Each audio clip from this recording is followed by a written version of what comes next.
What's what happened this week? Okay. Graham said, "Daddy, what's this thing for?" No, we've talked about that a lot. Like that I conversation. told you the story about Ethan in the library, right? Have I ever said that one on the air or no? I don't know if you have or not. I mean, I can. Yeah, I'm going to disguise the. Well, no, I won't because he didn't say anything wrong. Right. So we go into the Perry Hall Library. Okay. Ethan's nice new library. It was beautiful. Yeah. Ethan's 4. Every Thursday. Thursday afternoon, they had a play. A girl comes in the kids' room and she does a little play with puppets. And Puppet show. There would be 10 kids in there. Mm-hmm. Ethan and I used to go all the time. This is pre-Lucy. Ethan and I would go in. So I go in on a Thursday, and I got my, I'm doing work. I got my computer. I'm in the corner. I go in one day. There's a babysitter, and I'll say she's 20, and she's with 2 kids. There is an older Asian woman, either the mother of or grandmother or aunt of an Asian baby or kid, 3-year-old kid running around. There's me with Ethan. There's clearly a mother of 2 in there. Mm-hmm. 37-year-old mother at Perry Hall, mother of 2, and she's in there. And there's another younger, maybe 16-year-old babysitter. Okay. We go in. We're in there. We're watching it. Ethan says, "Dad, I got to go to the bathroom." I said, "Okay, no problem. Just open the door, push the door." And then I'm thinking, library. I don't know. Maybe I might be a vagrant in there, right? Yeah, right. Yeah. So we go in. We stand at the door, and you may or may not have had this happen to you. And he says, "Come in the stall with me." All the time. In fact, he won't go without me. Right. Yes. Come in the stall. Yep. No problem. Cheeky bit. Yeah, come in the stall.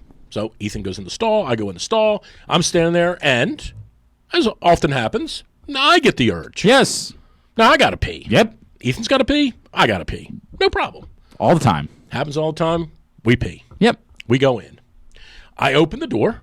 There's the hand sanitizer thing right by the door. Sure. I squirt the hand sanitizer on my hands and give it to Ethan. He walks in, 4 years old, walks in. I got the hand sanitizer. I'm opening the door. I go to walk in, and just as I enter the room, almost like Regal, he says, "I have a little wee wee." Oh my gosh! My daddy has a big one. So this is. So wait a minute. So in order, the 37-year-old mother is like, "Oh my god!" Yeah. The older Asian lady is like, puts her head down her chest. Right. The 20-year-old kind of raises her eyes like, "Oh, right. Where's your dad?" Right. Congratulations. Yeah. No. And I walk in like this. I walk in like Vince McMahon. Right, of course. Hey, of course. This is actually what's going on with everybody in here? As fathers. So you know what I said? Yeah.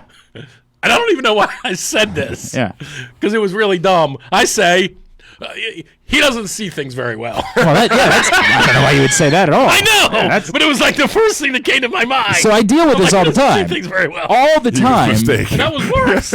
Because I still haven't been able to go to the bathroom by myself. Okay. And I might never be able to go to the bathroom again by myself. That's just the way that it works. All right. So we go through this every time. Like I wake up in the morning, the boys are there, I walk to the bathroom, they come with me. Graham says something like, "I have and he doesn't use wee-wee, he just says penis. He just says, "I have a little penis, you have a big penis," right? I'm like, "Yes, Graham, that's the way that it works." Yeah, absolutely. But what happens is he repeats that at very strange times, whether I'm there or not. Right. Like, he'll say it when he's at school. He'll be like, "Yeah, by the way, my dad." Yeah, right. Like, "I have a little penis, my dad has a big penis." And the problem is, we as fathers don't bother to ever say, like, "Hey, that's not something you should say," because the truth is, pat him on the back and right, got a boy. We kind of like it when somebody says we have a big penis. So as fathers, we have this thing where we never correct and say, "Hey, that's not something you should be saying," and instead you just allow it to continue, and it creates it's inopportune, self-fulfilling prophecy. Dude, it was so funny. That thing hits. There's a lot of that. So. This week, on Monday night. I think we're actually on MixLR right that's now. lovely. Awesome. Good job. You finally did your job. On Monday night, we had a guest over. We had an old friend of mine who I hadn't seen in years, and it was great. It was the ex of one of my best friends throughout my life, who unfortunately passed away. His ex-girlfriend came over for dinner on Monday night, and this is somebody I was very close with, hadn't seen in a long time. And Margaret likes to do the bit whenever we have guests over where she gets hammered drunk. Okay. Like having a Classy guest over. bit. Having a guest over. They say hammered drunk. She gets Got our esteemed guest. She gets drunk. Prime I don't know if Minister. hammered's fair. She gets Just say drunk. hammered. I mean, She gets drunk. Well, there's just a fine line Yeah. between that difference. Right? It is a difference. It's like 3 or 4 drinks. Like she's not blacking out. Like she just has. She is loose. Like she has a few. I'm glad you said easy that. over there. I'm glad you. She has a few glasses of wine, and The vino. the kids at the moment are having a bit of an issue. With wine? No, yeah, well, they are struggling with the wine. They're having a bit of an issue with bedtime because they're a nightmare now. They're running. They want to sleep in the same bed. They both want to sleep in their sleeping bags on the floor of one of their rooms. They want to be buddies now. So, like, when we put them both to bed in their separate rooms and their separate beds, like 5 minutes later, we'll hear one of them running to the other room to go get in the other one's bed, right? And it becomes an hour to 2 hour long production of. Who's it produced by? Steven Spielberg, oddly enough. It does a great job. Yeah, stylistically odd. But great job. It's quite the production of. You're going to this bed. You're going to it. Like at some point, we come in and say, "Boys, don't care. You can sleep wherever you want to sleep, but you got to go to bed." Right? Then there's if I hear anything more, I'm going to have to spank you. There's a lot of this going on, right? Like there's just a lot. That's what you say to Margaret. Right? Right, What about exactly right. Yeah. Right. What about the boys? Right. Margaret, if you keep this up, I'm going to have to spank you. That's the way it goes. Right. That's the way it works. So Monday night. Poor Margaret. This continues to she never listens, so. Yeah, she doesn't care. This continues to, and she likes the attention. This continues to well past 9 o'clock on Monday night. Well past 9 o'clock, we're dealing with this issue, and Club closed at 8. Right, and Margaret's drunk, a little froggy. Yeah. You know, like she's feeling a little. Drunk, she's feeling good. So our friend leaves. Does this somehow have something to do with you kissing this girl in the car or something, or no? What? This friend that was there. It's completely other. That was a blow-up doll. Yeah, right. So our friend leaves, and the moment our friend leaves, because she's drunk, she says, "Well, we're gonna go have some time, you and I. Oh, we're gonna go have a little adult relations." How long is she left? Is she like just getting like something in the car? The car is like she's not even in the car yet. Like, I'm saying like she's good. She's gone for good. It's not like she's just right. Like we've locked the door. Going out for milk. Right. Yeah, right. correct. Yeah. She's leaving for the night. Yeah. Okay. The moment we close the front door, Margaret says, "It's like Jerry Maguire." Right. Like we're going upstairs right now because I would like to go to bed. And you're like, I got you. Right. Watch the Orioles. Right, there's a lot of this. Like, yeah, it's correct. only 9:30. I had some things I was hoping to do. Right, but yeah, okay, sure, right. Like I'll go ahead that. And way. where's Matthew during this whole thing?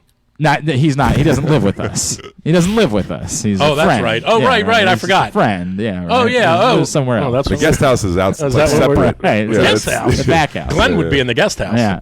So we go up to the. What happened to Kato Kalin, by the way?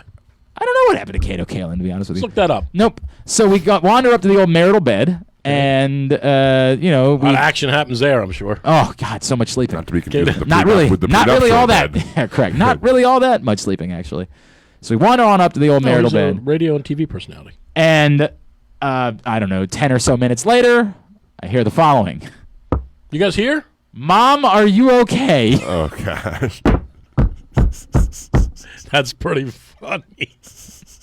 And standing at the foot of the bed is your friend. She came back in. She came back. Standing at the foot of the bed is our 4-year-old son. That's so funny. Oh, Garrett.